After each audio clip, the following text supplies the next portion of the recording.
Olá pessoal, tudo bom? Nessa videoaula a gente vai conhecer o documento de visão do produto. A gente vai ver o que é que ele é, para que ele serve e como é uma aula bem prática, vai servir de guia para que vocês elaborem esse documento para cada um dos seus projetos. Vamos lá?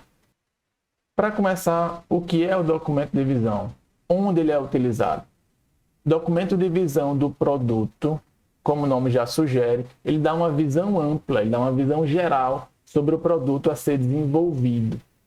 Pensa que ele é como um contrato, que os vários envolvidos vão ter acesso para ter um entendimento inicial do que é o projeto.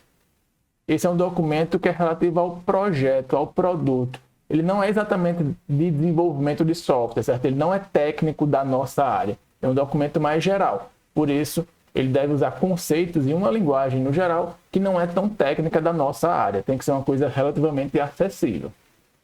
E por ter essa característica de ser um contrato inicial, ele tem que ser preciso. Ele não pode abrir brecha para mal entendidos. Se ficar um mal entendido agora nesse documento, alguém pode criar uma expectativa errada sobre o que vai ser produzido. E aí pode ter até de uma simples um mal entendido, foi só um inconveniente, uma chateação, ou até um problemão, porque o cliente podia achar que ia ser desenvolvido de uma forma e você, desenvolvedor, entendeu diferente, e aí essa discrepância pode dar uma dor de cabeça mais tarde, certo? Então, pensem que ele é um contrato firmado entre os vários envolvidos. Aí eu tenho alguns aqui, né? Eu tenho os clientes, desenvolvedores, que é um cenário que a gente vai ter aqui. Aqui desenvolvedores entram vários, não é só o programador que vai escrever o código fonte lá, back-end e tal. Isso aqui são os vários desenvolvedores, os vários especialistas de desenvolvedores. Aí eu também tenho analistas, investidores e vários tipos, certo? Então é um documento que deve cobrir aspectos gerais e ser a porta de entrada para todo mundo entender, ok?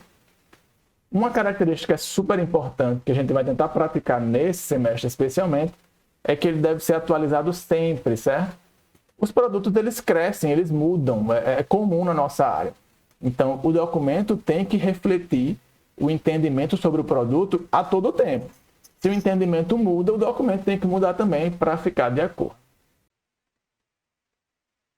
Passada essa explicação inicial do que é o documento em si, a gente vai ver a cara dele, certo? Vai ver quais são as seções que compõem o documento de visão. Aqui eu trouxe uma versão completa de todas as seções que vão compor o documento. Só que nessa aula a gente não vai falar de requisitos e regras de negócio. Esse aqui é o escopo, a gente vai ver em outra aula, então eu cortei desse conteúdo aqui. Mas a gente vai ver basicamente a definição e exemplos de cada uma dessas seções e no final vai ver um documento completo. Então aqui eu tenho um resumo do que vai ser o resto desse vídeo, certo? Para cada uma daquelas seções eu vou apresentar aquele conceito, o que é que aquilo significa, dar a definição. Depois eu vou dar exemplos daquela seção, daquele conceito, com dois sistemas. Um é o Google Sala de Aula, esse que a gente utiliza nas aulas e vocês já utilizam em várias disciplinas, certo? É um sistema que todo mundo já conhece, o seu funcionamento. Então, a gente vai partir de alguma coisa que a gente já conhece para ver como seria o preenchimento, um exemplo de preenchimento do documento de visão para esse sistema. E o outro vai ser a clínica digital. Esse é um sistema que a gente vai usar como exemplo nesse semestre, durante todo o semestre, para ver desde a definição do produto, que é o que a gente vai ver agora, até chegar na parte de implementação. Então, a gente vai seguir todo o processo usando o Clínica Digital como exemplo. E aí, para dar um contexto inicial do que é o Clínica Digital, eu só vou dizer o seguinte. Pense que existe uma clínica pediátrica de Natal, então tem uma clínica de pediatria em Natal, que tem os seus processos internos ainda não informatizados. Ainda em papel, ainda em agenda. Então, é uma coisa um pouco atrasada e eles querem se modernizar. Então, procuraram a sua equipe de desenvolvimento, procuraram uma empresa para desenvolver o sistema que vai informatizar os processos que já existem lá na clínica, certo? Então, esse é o contexto inicial. E aí a gente vai ver que o documento de visão ele justamente serve para proporcionar um entendimento do produto. Então, se eu mandasse agora para vocês o documento do Clínica Digital, o documento de visão do Clínica Digital, ele tem que ser compreensível por você. E você não entender o que é o Clínica Digital, como é que esse sistema vai funcionar, para que ele serve, é porque o documento não está claro bastante, certo? Então, esse é o objetivo do documento que a gente vai aprender a elaborar a partir de agora. Primeira seção que eu trago, cliente. Então, o que é o cliente de um produto? São as pessoas ou organizações para as quais o produto é feito. Aqui tem uma semi-regra. Normalmente, mas não necessariamente quem paga pelo produto. Há cenários em que isso não é verdade, né? Quem paga não é o cliente, mas em geral é uma forma fácil de descobrir quem é o cliente do seu produto. No caso dos sistemas que estamos usando como exemplo, quem são os clientes do Google Sala de Aula? Os clientes são professores, professor particular, professor de uma instituição de ensino, professores em geral, que vão utilizar o sistema para gerenciar as turmas, material de aula, tarefas, notas e aquelas atividades lá, certo? Então, quem são os clientes do Google Sala de Aula? Professores, seria suficiente. Já o Clínica Digital, veja, existe uma clínica de pediatria, que o nome dela é fictício, mas Clínica Pediátrica de Natal, ela está encomendando, contratou sua empresa para encomendar o software Clínica Digital. Então, ele é o cliente, ele que vai pagar, ok? Enquanto que no Google Sala de Aula, a gente está utilizando, eu utilizo, mas eu não pago exatamente, só que eles ganham dinheiro de alguma forma, né? Mas nesse caso, a regra de quem paga é o cliente não se aplica muito bem. Segunda seção, problema. O problema normalmente é fácil de identificar, porque é o que motiva o cliente a te procurar, é o que motiva o cliente a encomendar o produto.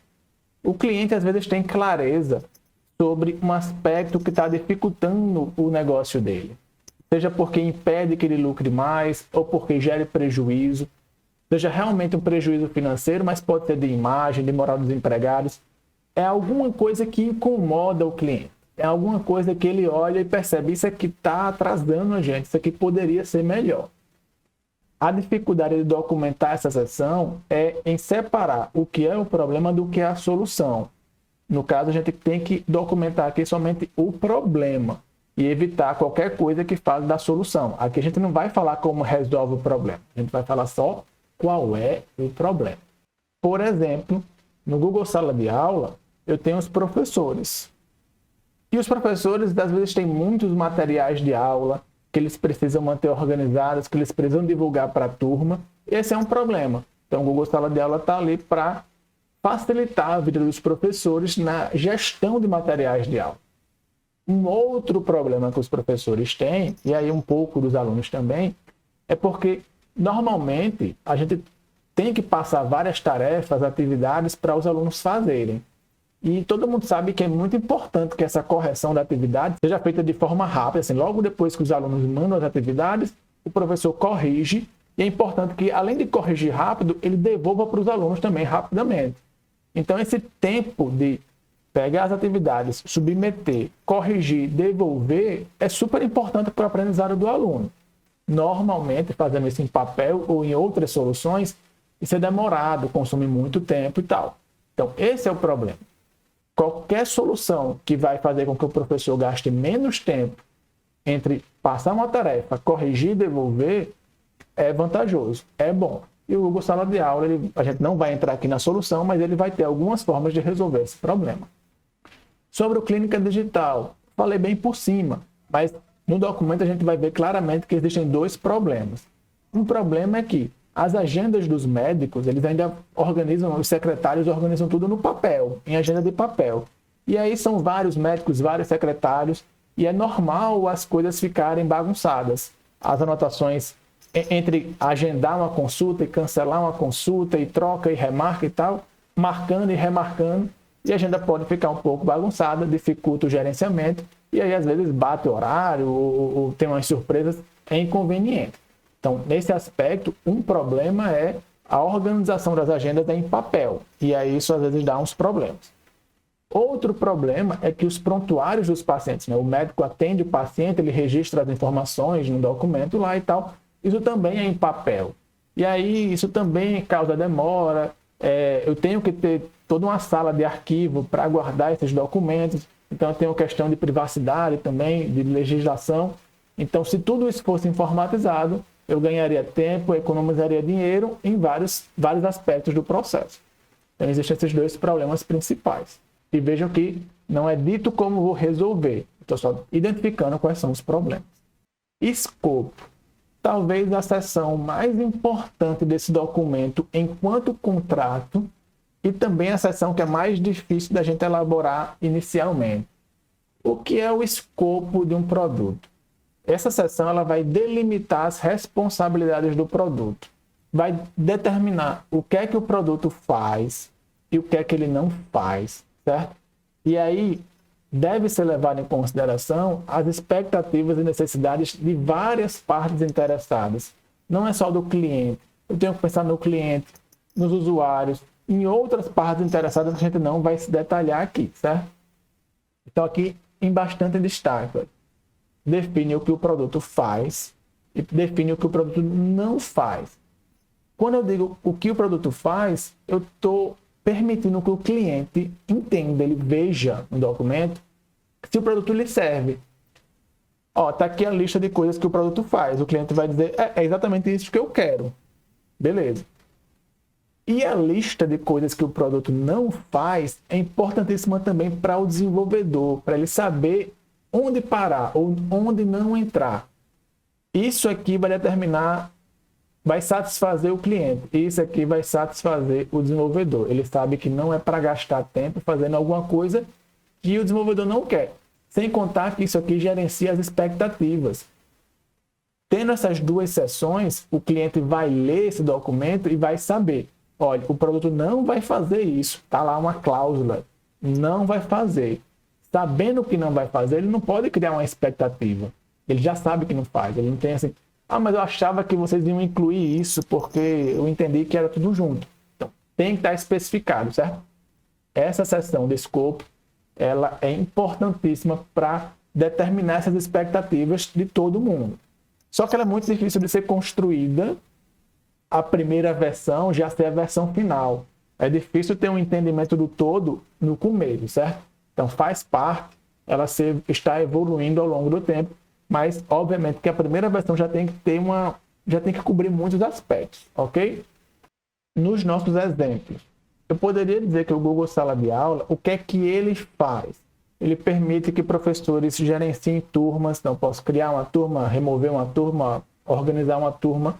Ele pode gerenciar material de aula, adicionar material, organizar em tópico, esse tipo de coisa. Passar atividades, corrigir atividade, então definir um prazo para a atividade. Eu posso dar uma nota para cada atividade, e aí, para cada atividade, cada aluno, e depois eu vou construir aí o boletim da turma. Então, vejam, isso são coisas que o Google Sala de Aula faz. Beleza. E o que é que o Google Sala de Aula não faz? Tão importante quanto faz é o não faz. E aqui eu poderia dizer, o Google Sala de Aula não registra presença em aula. Ele não tem esse recurso, certo? Então, poderia estar no documento aqui. O Google Sala de Aula também não emite certificados de conclusão de curso ou coisa do tipo. Também poderia colocar nessa seção do documento, ok? Então, gente, pensa o seguinte. Quando for elaborar essa seção no projeto de vocês, no momento que eu digo o que o sistema é e o que ele faz, pensa, o que é que pode causar confusão no cliente? O que é que pode causar confusão nos outros envolvidos? Será que tem alguma ponta solta? Será que alguma coisa pode causar mal-entendido? Resolve esses mal-entendidos colocando o que o sistema não faz, certo? É para qualquer pessoa ler e não ter dúvidas sobre o escopo, ou seja, os limites do projeto, os limites do produto. Eu sei exatamente o que ele faz e o que ele não vai fazer, para não ter confusão depois, ok? Sobre o Clínica Digital, o que é que o sistema vai fazer? Ele vai fazer o agendamento informatizado das consultas e vai também fazer o controle informatizado dos prontuários dos pacientes, da realização das consultas, dos médicos e tal. É isso que ele vai fazer. O Clínica Digital ele não vai fazer pagamento de consulta, ele não vai ter um sistema de pagamento. Ele só é agendamento e controle, ele não faz pagamento. Ele não gera receita de remédio, de exame, essas coisas. Então, veja, é importante delimitar o que vai fazer e o que não vai fazer para gerir as expectativas. Seção seguinte, usuários. Se escopo era difícil, usuários em geral é trivial, não tem mistério. Usuários são as pessoas que vão usar o produto. Só que não é simplesmente uma lista das pessoas. É bacana colocar não só as pessoas, como uma descrição breve dos interesses e expectativas dessas pessoas. Por exemplo, Google Sala de Aula. Quem são os usuários? Tem os professores e os alunos, certo? Os professores, quais são os interesses e expectativas? Ele quer que o sistema consiga gerenciar turmas, economizar tempo na parte de passar a tarefa e de corrigir tarefa. Ele espera que eu consiga reusar material entre várias turmas ou várias disciplinas. Esses são interesses e expectativas que o professor tem. O aluno, o que é que ele espera do Google Sala de Aula? Veja, mesmo não sendo o cliente, ele também é um usuário, ele tem que ser ouvido. Então, o aluno, acho que uma das coisas que é mais útil para vocês é organizar as tarefas por data, né? por prazo. Então, já vi muito aluno, eu não costumava colocar os prazos nas tarefas, em todas, e eu via muito aluno reclamando. Então, eu pensei, então é uma coisa que o pessoal usa muito, é uma dos interesses ou das expectativas que os alunos têm no Google Sala de Aula. Então, uma organização de uma agenda das tarefas por prazo. Então, poderia ter listado essa seção aqui também, certo? Em relação à clínica digital, eu tenho os médicos, tenho os secretários. A gente vai ver que os pacientes não vão entrar. A gente vai ver que o paciente em si ele não vai usar diretamente o sistema. É mais para a equipe mesmo da clínica. E aí os médicos, quais são as expectativas e interesses? Eles esperam que o sistema consiga gerenciar as várias consultas. Ele espera conseguir acessar a sua agenda diária bem direitinho, com a ordem dos pacientes que ele vai atender. Em relação aos secretários, eles esperam praticidade na hora de marcar e remarcar a consulta, na hora de cancelar a consulta, de calcular quantas consultas eu posso agendar num certo dia, de navegar numa agenda. Então, eu consigo marcar consulta hoje, ou daqui a uma semana, ou daqui a um mês, com essa praticidade. Então, são expectativas que os secretários têm. Então, de forma resumida, seria isso. Daí, requisitos funcionais, requisitos não funcionais e regras de negócio. Como eu disse, isso vai estar em outra aula, na aula de requisitos. A gente vai dar uma pulada, certo?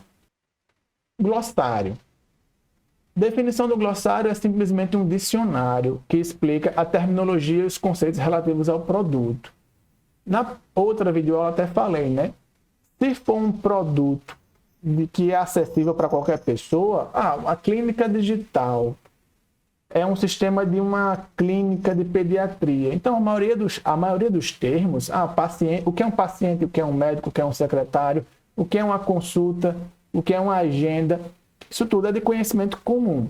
Da mesma forma, o Google Sala de Aula, certo? O que é um professor, o que é uma turma, o que é um material de aula, o que é uma tarefa para casa, o que é uma nota, são também conceitos muito comuns. Mas se seu projeto for de um tema que não é tão acessível, ou se existem alguns conceitos que causam confusão dentro da sua própria equipe, aí você cria um glossário, que é um dicionário. Então, esse termo aqui vai estar explicando o que é que é. Aqui eu poderia dizer do clínica digital, por exemplo.